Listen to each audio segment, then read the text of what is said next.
अब dual nature of light क्या है, ड्यूअल नेचर ऑफ मैटर क्या होता है। अब ध्यान देना, आप ही हम लोग कभी भी देखते हैं बेटा, जैसे मान लीजिए हम लोग हॉस्पिटल वगैरह जाते हैं तो वहां पे एक इस तरीके का एक मशीन रहता है जो इस तरीके का ग्राफ प्लॉट करता है। यस, ये क्या है, इसको कहते हैं ईसीजी यानी इकोर्डियोग्राफी। यस, अब यहाँ पर ये क्या बताता है, ये हार्ट बीट को बताता है। यानी क्या बता रहा है, हमारी जो हार्ट की बीट का मतलब क्या है, एक तरह का वेव। अब ध्यान से समझना, मशीन तो बनी इलेक्ट्रॉन की, उस पर फ्लो हो रहा है इलेक्ट्रॉन, क्योंकि वो इलेक्ट्रिसिटी से चल रही है। अब इलेक्ट्रॉन को हम लोग एक तरफ क्या कहते हैं, पार्टिकल कहते हैं। लेकिन जब इस तरीके का डायग्राम मिले तो ये भी क्या है, ये तो एक इलेक्ट्रॉनिक डायग्राम ही ना, ये भी तो फ्लो ऑफ इलेक्ट्रॉन ही हो रहा है एक तरह से।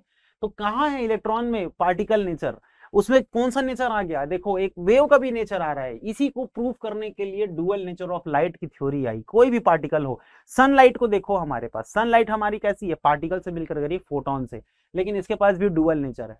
इसी को दो पार्ट में डिवाइड कर देते हैं बेटा, दोनों को ध्यान से समझते हैं हम। एक बार पहले डिस्कस करेंगे वेव लाइक की प्रॉपर्टी को, दूसरा डिस्कस करेंगे पार्टिकल को।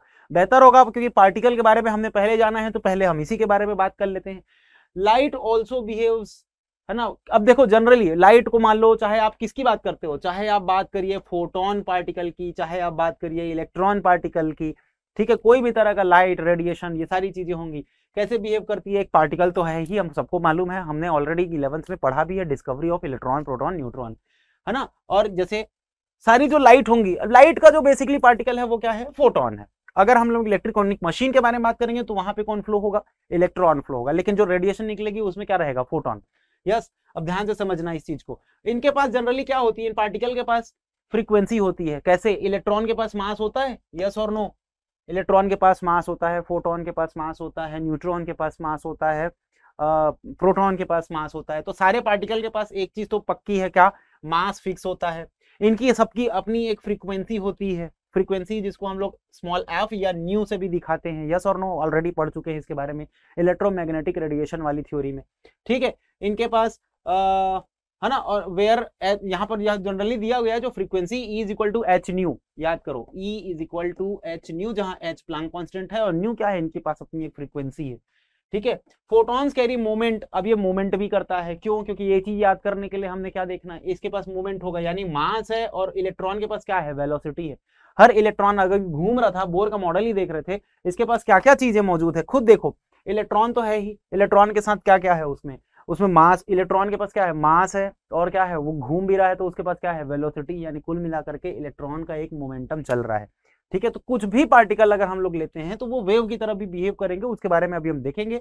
यानी इनके पास ये सारी चीजें हैं जिससे ये प्रूफ हो जाती है कि किसकी नेचर है, एक किसकी तरह बिहेव कर रहे हैं, मास सॉरी पार्टिकल की तरह बिहेव कर रहे हैं।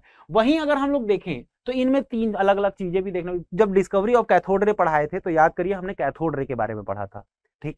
जब डिस्कवरी ऑफ प्रोटॉन पढ़ाया तो हमने कैनल रे यानी एनोड रे के बारे में पढ़ा। तो इनके पास हमने ये उस समय पे ये भी देखा था कि वही पार्टिकल ही है, वो निगेटिव चार्ज पार्टिकल या पॉजिटिव चार्ज पार्टिकल से मिल करके बने हैं, लेकिन इनमें प्रोपेगेशन के लिए प्रॉपर्टी कैसी होती है, वेव की नेचर होती है, वेव की तरह प्रॉपर्टी। ये क्या है, ये देखो, ये क्या है, ऐसे इलेक्ट्रोमैग्नेटिक थ्योरी में ये पढ़ा था, यस और नो। इलेक्ट्रिक फील्ड और मैग्नेटिक फील्ड के बीच में ये वेव लेंथ, फ्रीक्वेंसी, ये सारी चीजें हमने स्टडी करी है लास्ट वीडियो में, यस। इनके पास जनरली क्या क्या होता है, इंटरफेरेंस होता है, डिफ्रैक्शन होता है, यस और नो, ठीक। इंटरफेरेंस व्हेन वेव जब ओवरलैप होते हैं, ये जब क्या होंगे, ओवरलैप हो जाते हैं, ठीक है, they can reinforce and cancel of each other, demonstrate, और ये कैसे दिखा रहे हैं, वेव लाइक बिहेवियर दिखाते हैं, ठीक है। ये एक दूसरे को कैंसिल करेंगे इस तरीके से, जब ये क्या होंगे, ओवरलैप होते हैं आपस में, तो एक दूसरे को कैंसिल करेंगे, ठीक है। इलेक्ट्रिक फील्ड और मैग्नेटिक फील्ड दो अलग अलग है।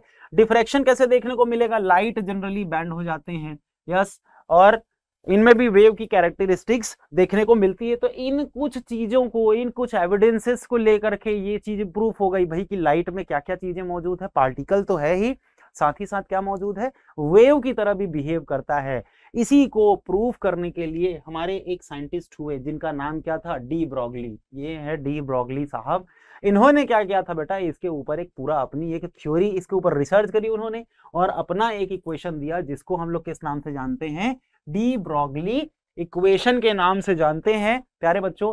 तो ये डी ब्रॉगली इक्वेशन जो होता है हमारा, यस, डी ब्रॉगली इक्वेशन जो होगा ये डुअल नेचर पर ही बना है ना। ये बहुत इंपॉर्टेंट टॉपिक है, मैं पहले ही आपको बता देता हूँ, है ना, वेरी इंपॉर्टेंट टॉपिक है। क्या हुआ था ध्यान दो, ये हमारे डी ब्रॉगली साहब हैं, ठीक है। 1924 में डी ब्रॉगली ने अपनी थ्योरी जो है वो प्रपोज करी थी, किसको लेकर के, उन्होंने ये चीज देखा था कि जो भी छोटे पार्टिकल्स क्या हो रहे हैं बेटा, घूम रहे हैं, जैसे कि किसको माना जा सकता है, इलेक्ट्रॉन को कंसीडर कर सकते हैं। इनके नेचर में हैव ड्यूअल नेचर लिखा हुआ है, वो एक्चुअली यहाँ पे लिख लेना, हैव ड्यूअल नेचर। इनके नेचर में क्या पाई जाती है, डुअलिटी पाई जाती है। कैसे, इन्होंने एक चीज देखा था, मैटर पार्टिकल के पास जनरली, अगर पार्टिकल की बात करें तो उसके पास मास होगा, उसके पास होगी वेलोसिटी, और वो फुलफिल भी रहते हैं भाई वेवलेंथ से, ठीक है, वेवलेंथ और इसका मोमेंटम। अब ये सारे नेचर किसके हो गए, पार्टिकल के हैं। अगर मास और वेलोसिटी के बारे में बात करें तो पार्टिकल के लिए है, वेवलेंथ के बारे में बात करें तो, फ्रीक्वेंसी के बारे में बात करें तो वेव की प्रॉपर्टी हो जाती है, मोमेंटम की प्रॉपर्टी हो जाती है पार्टिकल की। यस, तो दोनों तरह की नेचर देखने को मिलती है। यस, जैसे वेवलेंथ अगर देखें तो lambda is equal to mv और lambda is equal to hp, ये निकल के आता है। अभी हम इसको प्रूव करेंगे, इसी को हमको डिराइव करना है कि how that lambda is equal to h by p, और वी कैन से h क्या है, प्लांक कांस्टेंट है। यस, तो इसको डायरेक्टली लिख सकते हैं lambda is equal to 1 by p, sorry directly inversely proportional to the momentum, ठीक है। इसकी प्रूफ करना है, इसी के लिए डी ब्रॉगली इक्वेशन बना हुआ है, जहां h क्या होता है, प्लांक कांस्टेंट होता है, और p किसको बोलते हैं, मोमेंटम, और मोमेंटम मतलब क्या होता है, mass into velocity is equal to p, यानी mass into velocity is equal to momentum. इसी को हमको अभी बनाना है इक्वेशन को, ठीक है। Waves associated with matter particle, अब वेव के पास भी अगर चेक करें, अभी हमने क्या देखा था, पार्टिकल है तो पार्टिकल की तरह तो बिहेव करेगा ही, लेकिन उसके पास वेव की प्रॉपर्टी है। वेव के पास ऐसा क्या है जिससे हम वेव को पार्टिकल बोल सकते हैं, तो उनके पास भी क्या क्या चीजें मौजूद है, मैटर पार्टिकल से मिलकर बने, जितनी भी लाइट होगी, रेडिएशन होगी, सब पार्टिकल से मिलकर के बना है, पहला प्रॉपर्टी, है ना। मैटर जो है ना, इसीलिए इन मैटर को क्या कहते हैं, डी ब्रॉगली। इसी तरह के वेव को, जो ये सारे वेव दिखाते हैं, यानी ड्युअलिटी नेचर है, इसीलिए इनको क्या कहते हैं, डी ब्रॉगली वेव कहते हैं ऐसे वेव को। हाँ, इनमें सब में क्या होती है, इनकी इलेक्ट्रोमैग्नेटिक वेव प्रॉपर्टी जो है वो अलग अलग होती है। तो चलिए बेटा आगे बढ़ते हैं, डी ब्रॉगली इक्वेशन को बनाते हैं, ठीक है। ये छोटा सा इंट्रोडक्शन था डी ब्रॉगली के लिए। अब हम लोग बनाएंगे डेरिवेशन।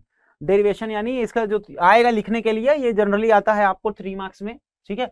तो ये तो आप याद कर लीजिएगा। तो 1924 में हमारे जो साहब थे, कौन, डी ब्रॉगली, इन्होंने दोनों ही नेचर के बारे में बेटा स्टडी कर ली। किसके किसके बारे में स्टडी करी, इन्होंने दोनों नेचर के बारे में स्टडी करी, जैसे वेव नेचर और पार्टिकल नेचर, दोनों के बारे में स्टडी करी। और इन्होंने ये बताया कि जितने भी घूमने वाले पार्टिकल होते हैं, जितने भी मूविंग पार्टिकल होते हैं, ठीक है, वो एक वेव से वो एसोसिएटेड होते हैं, किसमें, वेव के रूप में होते हैं, जिसमें डिफिनिट वेवलेंथ पाई जाती है और इनमें डुअल नेचर भी पाया जाता है। अब इसी को प्रूफ करने के लिए उन्होंने 2 साइंटिस्ट की थ्योरी ली। मैक्स प्लांक ने क्या कहा था, जरा याद करो मैक्स प्लांक की थ्योरी। उन्होंने कहा था कि जो एनर्जी ऑफ फोटोन होगी वो है E is equal to h nu, frequency पर डिपेंड करता है, बोला था, यस और नो। वहीं पर अगर आइंस्टीन के देखें तो इन्होंने मास एनर्जी रिलेशनशिप दिया हुआ है, E is equal to mc square. So इसको हमने मान लिया इक्वेशन नंबर 1, इसको मान लिया इक्वेशन नंबर 2, तो दोनों को अगर देखें तो क्या हो जाएगा बेटा, E is equal to E, yes, जाहिर सी बात है। तो क्या निकल आया, mc square is equal to h nu, ठीक। ये देखो, ये दोनों इक्वेशन इक्वल हो जाएंगे फ्रॉम इक्वेशन 1 और 2। तो अब न्यू इज इक्वल टू कितना होता है, न्यू इज इक्वल टू होता है c बाई लैम्डा।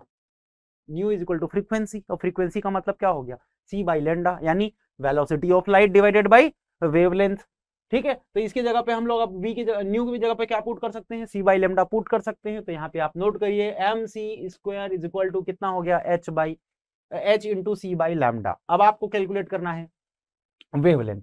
तो लैम्डा जब कैलकुलेट करोगे आप लोग, तो लैम्डा इज इक्वल टू कितना हो जाएगा, लैम्डा इधर लेके आओ और mc को नीचे फेंक दो, यस और नो, यही तो करना है। तो लैम्डा इज इक्वल टू क्या हो गया, h into c divided by mc square. अब यहां से एक c कट गया, तो बचा क्या आपके पास, lambda is equal to c by mc।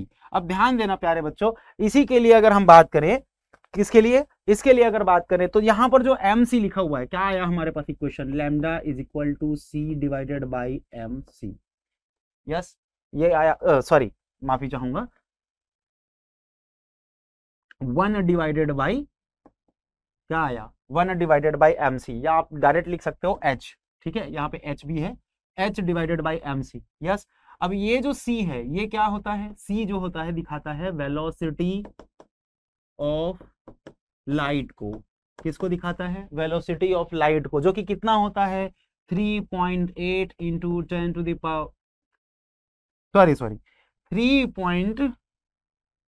3.0 into 10 to the power 8 metre per second. अब ये इसकी स्पीड होती है वेलोसिटी की। अब ये तो हमने देखा किसके लिए, लाइट के लिए, यस और नो, ये तो हमने देख लिया लाइट के लिए। लेकिन क्या हो जब हम इसी को पार्टिकल के लिए देखें, तो पार्टिकल की जो वेलोसिटी होती है, देखो वेलोसिटी ऑफ लाइट जो है वो लाइट के लिए अगर वेलोसिटी चेक करोगे तो इसको दिखाते हैं c से, लेकिन पार्टिकल के लिए अगर वेलोसिटी चेक करोगे तो इसको दिखाते हैं v से। तो v से जब दिखाएंगे तो इसको क्या कर सकते हैं बेटा, यहां पर देखो lambda is equal to h by m c, ये किसके लिए आया आपका, lambda is equal to h by m c, ये किसके लिए आया आपका, ये आया लाइट के लिए, यानी वेव के लिए। अब उसी को पार्टिकल के फॉर्म पे देखोगे तो क्या कर सकते हो, वेलोसिटी जो कि लाइट की कितनी है c, जब पार्टिकल के लिए लेंगे तो c को किसका इससे रिप्लेस कर सकते हैं, v से रिप्लेस कर सकते हैं। तो फॉर्मूला में क्या आ जाएगा, c की जगह v रख दो, क्या आएगा, lambda is equal to h by m v, बस खत्म। यही आपका क्या है, डी ब्रॉगली इक्वेशन है। इससे प्रूव करोगे क्योंकि देखो h क्या है आपका, प्लांक कांस्टेंट होता है। प्लांक कांस्टेंट का वैल्यू अगर मान लीजिए कांस्टेंट हटा देते हैं, उसकी जगह 1 लगा दो, तो इक्वल का साइन हटा दो और उसकी जगह, सॉरी ये क्या लग गया, माफी चाहूंगा, यहाँ पे आप लोग लगाएंगे बेटा साइन कौन सा, इनवर्सली प्रोपोर्शनल का, ठीक है, बाय मिस्टेक वहां पे इक्वल लिखा गया था। तो लैम्डा इज इक्वल टू कितना होता है, वेवलेंथ रेसिप्रोकल, ये रेसिप्रोकल नहीं बोल सकते, सॉरी इनवर्सली प्रोपोर्शनल है किसके, mv, और mv का मतलब क्या होता है, mass into velocity is equal to क्या देखा था, momentum, that is p। So क्या निकल आया, mv इज इक्वल टू कितना, p, यानी क्या आ गया, मोमेंटम। डन। इसको आप लोग लिख सकते हो lambda is inversely proportional to 1 by p, या अगर वर्ड्स में लिखना है तो लिख सकते हो wavelength is inversely proportional to the momentum. Okay, so ये है फाइनली बेटा आपका डी ब्रॉगली इक्वेशन। ओके,